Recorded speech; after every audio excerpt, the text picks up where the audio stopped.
Hey there, everyone. I'm News 6 meteorologist Samara Cokinos, joined by meteorologist Julie Broughton today. Yes, doing a little team coverage, prepping for the tropical madness that's headed our way. Right. So we decided that we would bring you some updates as to what exactly is happening because we're starting to see, bands and whatnot move into Central Florida. So I'm going to go back here because my system has advanced on me. And we'll go back, hopefully, links to. Yeah, we got our There we most go. recent track at 11 o'clock. And remember, tracks come in every 6 hours. We do get the intermediate advisories with new information as far as winds and pressure. Those come out every 3 hours. But our next track will be coming out at 5 o'clock. So here's a look at satellite imagery right now for you.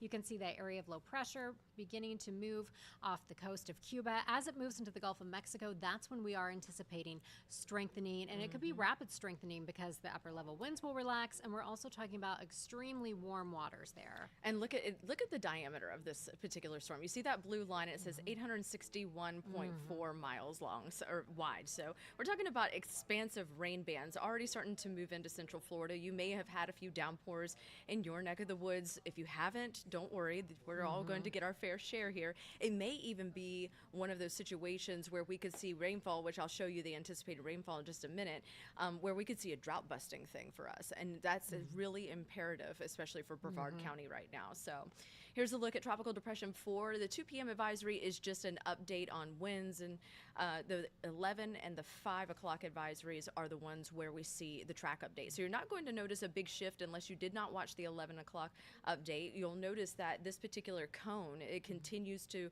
kind of make that westward jog. So it is keeping it out over the very warm Gulf waters over the next 24 hours or so. And by 8 o'clock in the morning on Monday, potentially making landfall in the Big Bend.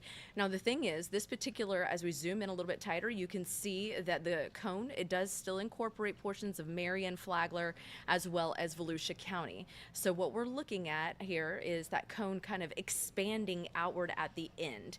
And that is going to happen late Monday going into Tuesday and Wednesday as it kind of rides through the southeastern United States to our north. But the thing is keep in mind it can ride either on that left line or on that right line. But what's going to happen is it's going to potentially stall. And that right there is going to be a big time rainmaker. We'll continue to see those heavy downpours, right, Julie? Yeah, and as you mentioned, the cone begins to widen out. But people look at the cone and they say, oh, my county's not in the cone. But remember, this could shift. And when we're talking about the cone, we're talking about where the center will go. And as Samara was showing us, we're talking about, would you say, 800 miles with the system. So regardless of where the center goes within that cone that you're looking at, we are talking about all of us getting some heavy rain, some gusty winds. And we're also on the side where we can anticipate the potential of some isolated tornadoes, which will be a big concern through the day tomorrow. Correct. So as we zoom it back out, notice that it remains kind of like a big blob there at the very end. So there's still a lot of uncertainty as to exactly what is going to happen with this system. But again, we are anticipating it to increase to tropical storm status later today. The next name on the list is Debbie. So we'll continue to watch that. See the modeling here. You can see the updated model tracks. The majority of them still following what the GFS has been pretty much indicating the last several days here. So that westward jog, but then we have a few outliers there that kind of bring it a little bit further south. So that's what that model's doing. It's anticipating some sort of, uncertainty between the models and also the potential for it to stall and kind of just churn off of the coastline. So zooming in here, you can kind of see those two outliers there, kind of keeping it a little bit more into Marion and Volusia County, where the other one kind of in that purple kind of keeps it a little bit to our north, and the bulk of them, again, the consensus is keeping it well to our north. So we do have tropical watches and warnings. We have tropical storm watches in place for Lake and Polk County, and then a tropical storm warning for Sumter County right now. Notice to the north, just over near Ocala, to the west of Ocala, that's Levy County. That one is a hurricane watch. So yeah, and I think there's a good chance we can see some of those advisories perhaps extended as we get a little bit closer to dealing with this system off the west coast of Florida. Right. So when we're talking about winds, I really don't think this is going to be a huge wind event. Right. This is going to be one of those really heavy rainmakers, flooding type of deals. So the wind speeds that you can anticipate if you are west of I-75, up to 50 miles per hour. And then to the east of that, notice they kind of go down in the 20 to 45 mile per hour range. Osceola and Brevard County, maybe 15 to 35 miles per hour. But we've already started to see a few of those outlying rain bands begin to arrive here. And then throughout the evening, overnight hours, it's going to slow down a little bit, and then it's going to pick up again early Sunday morning, which I have the modeling for that. Yeah, we're looking at a squally Sunday, and those outer rain bands already beginning to affect some people, those extreme outer rain bands. And then during the day tomorrow, again, we're talking about those hefty rainfall totals, which, as you said, could be a drought-busting situation for a lot of folks. The strongest winds west of I-4. Right. And again, the isolated spin up is quite possible. But here's a look at radar right now. You can see some of that heavy rain activity already pushing through parts of central Florida, and those flood warning or watches rather already in place for Sumter and areas back to the west. So the rest of central Florida, we're good to go. It's kind of like one of those typical days where we see some tropical downpours here and there. But for the most part, we're not really seeing too much heavy widespread activity just yet. But the next 3 days, that's where everything could really add up. We're talking 4 to 6 inches near the Gulf Coast, right? And then as you move inland, you'll notice Lake Sumter, even parts of northwestern Polk County, Marion County, central and eastern Marion County, going back into northwestern Volusia, and almost all of Flagler County in that red section, indicating 3 to 5 inches of rain possible. But if we get stuck under those slow movers, right, that train, we call them training, right, and it's really heavy rain, that's where I think we could see those accumulations in isolated areas exceed that 5-inch mark. Everyone basically from, I would say, the metro back to the west, or east rather, I'm getting my directions here, back to the right, so the east, about 1 to 2, maybe up to 3 and 4 inches in those isolated areas. And Melbourne needs it so bad. Brevard County, they're in a deficit of like, 4 inches, I believe. So storm surge, Julie, I don't think it's... Yeah, not necessarily an issue for us. Obviously, we're talking about 6 to 9 feet up toward the Big Bend area, the Tampa area, down toward Bradenton, more along the lines of 3 to 6 feet. Again, for us, this is a rain event. And, you know, just about every afternoon when we get our afternoon thunderstorms, we end up with aerial flood advisories somewhere. So that is going to be a big concern for us because, remember, the ground just can't absorb that much water at one time when it just kind of comes all at once. And we need you to be careful so much on the roads, too, because, I mean, when you talk about that flooding that gets on the roadways, especially if there's construction, which this is the construction state. Yes, 2 seasons. Exactly. We could see, you know, heavy ponding on the roads, but again, I don't think storm surge is really going to be a big issue for East Coast until it kind of moves into the Atlantic and kind of really impacts us there. But for the most part, I think it's going to be a West Coast thing, so, or the Gulf Coast rather. So if you are headed out there, I would think about that. Right. A lot of people probably canceling trips. Our storm threats really go up throughout the day tomorrow. Again, high threat of flooding, especially west of I-4. We are talking about tropical storm force wind gusts. And again, anytime we talk about the front right quadrant, that's relative to how the storm is moving. So we will be in that front right quadrant, which means we are looking at that medium threat of isolated tornadoes. And of course, we will see lightning within some of those rain bands. Right. So I wanted to show this particular. Oh boy. I know, because when we look at the temperature, you know, the water only needs to be 79 degrees for it to really kind of ramp up, and then we get up into the upper 80s, and sometimes we even see, you know, some lower 90s in the shallower ends. So, you know, when we get into that territory, that's where we are anticipating the growth and the strengthening of this system. So that's why they are anticipating it to turn into Tropical Storm Debbie. Yes. And it does look like it is still, you know, with the cone there on there. I mean, it's just over a whole lot of really warm water. So water vapor imagery not showing too much dry air in place, really. We have a lot of moisture. All that is funneling into central Florida.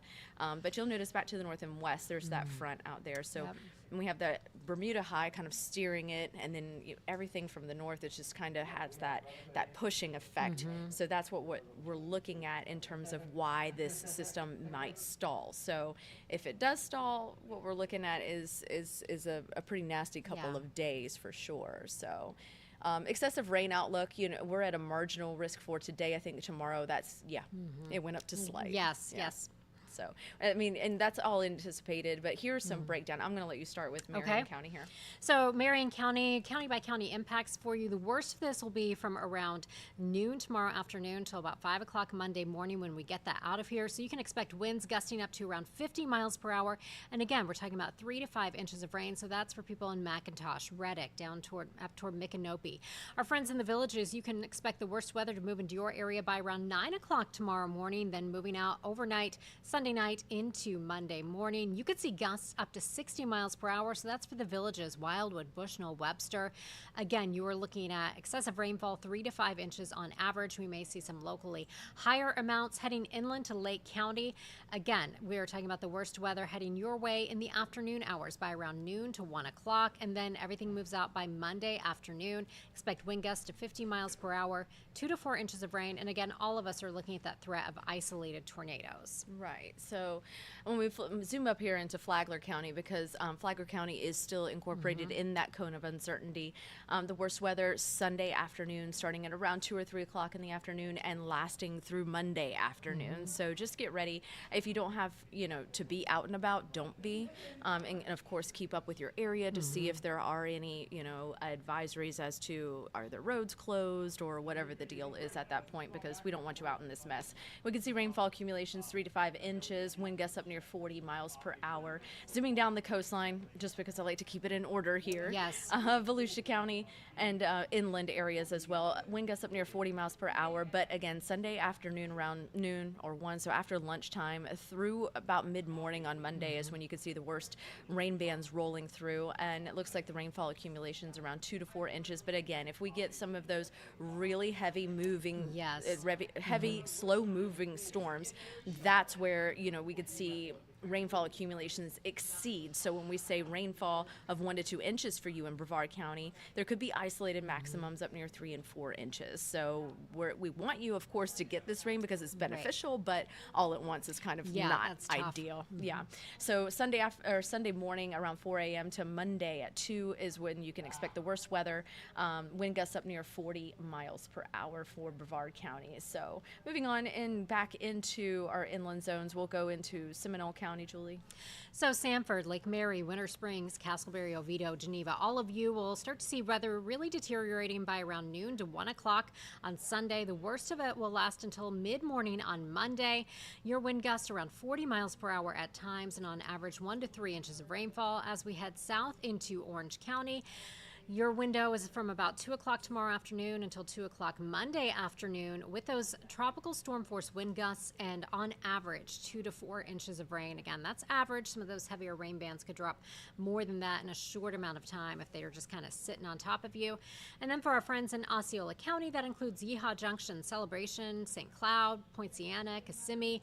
Expects things to go downhill by about 2 o'clock tomorrow afternoon. 1 to 3 inches of rainfall with some of those gusty winds. Yeah, so it's one of those situations, Julie, where when we look at your hour by hour, today is just not really the day. This is where we start to see kind of like the preview of what's to come. So if you got caught in one of those torrential downpours, you can expect that it's going to happen again tomorrow. Yes, much more widespread. Exactly, and it's going to happen for longer periods of time. But through tonight, it looks like the heaviest rain is going to linger for at least through about 5, maybe 6. We start to downgrade as far as the coverage is concerned, about 60%.